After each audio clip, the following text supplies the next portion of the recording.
Бегство од брзиот живот, враќање на природата. Тука секој рид има своја приказна, а секоја река тајна. Ова е приказната за Мариово. Се да почнав да ги организирам џип тури низ Мариово. Се работеше Притепско и Битолско Мариово. 5 години ги работевме тие џип тури. Кога не ги организиравме повеќе, решив да отворам нешто строго на начинот како што живееле нашите, да речем, родители, дедовци, предци. Со типично со спремање на храна од овој крај, како што се користи, да речем, што јаделе на времето, што користеле тие. Тоа се сачот, фурната лебо, да речем, месени работи од виткалник, со сирење. Отвори 2015-та, асфалтиран пат имав само до Рапеш, беше напорно, беше тешко. Зовик се развива постепено, има доста туристи, доста допринесе и филм Опрашина само, и сите филмови на Милчо Манчевски беа снимани на овој дел, да речем на овој мост.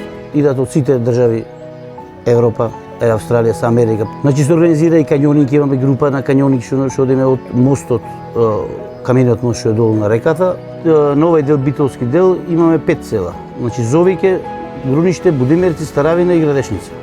Значи полека и во другите села почнале луѓето да си ги поправаат куќите. Во Зовик веќе 90% се вратија, си ги реновираа и е доста живо се. Полека се развија тој туризам. Тие што се жители, околу 8 до 10 луѓе има тука, сите се занимаваат со сточарство и мислам од таа работа си контактирам со луѓето, соработуваме доста добро. Еве со тие конкретно земам млеко, преработвам сирење, го служам овдеки. Така се, Мариово е доста огромна површина. Значи имаме локалитети што историски се многу вредни. Значи чист терен, тоа е едно добро, и еколошки доста чисто сме во таа работа. Се што овдеки, реките ни се природно.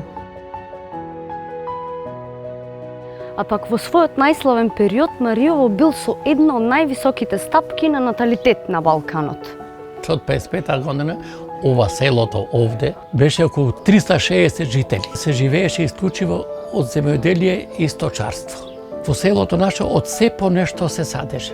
Од афион, од сончоглед, од рж и јачмен, пченица, пченка, уров, леќа, сите тие производи. Овде животот немаше брашно купување, се носе на реката на водејца. Тамо си го мелевне. Со водејци наши имаше, секоја мала имаше водејца.